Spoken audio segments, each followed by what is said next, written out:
संध्याकाळच्या वेळी तो घरी जाताना झाड शोधत असतो, बिचारा थकलेला असतो. तेव्हा त्याला एका वटवृक्षाचं झाड दिसतं.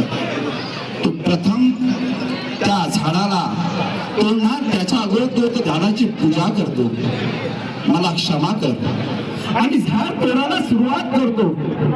परंतु ते झाड काही फुटत नाही. त्याला प्रश्न पडतो, हे काय असं होतंय? झाड तोडता तोडता ती कुऱ्हाड त्याच्या बाजूच्या वारुळात घुसते. तो रक्ताचा पहाट वाहतो.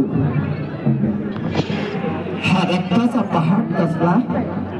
जवळ जाऊन तो वारुळ याला बाजूला करतो. शेतकरी पाहतो तर काय, एक दिव्य पुरुष बाहेर येतो आणि विचारतो. हा विचारात पडतो की हा माणूस तरी कोण आहे, ही दिव्य व्यक्ती तरी कोण आहे. तो उभा राहतो आणि सांगतो, मीच तो स्वामी समर्थ, मीच तो सिद्धार्थ वल्लभ.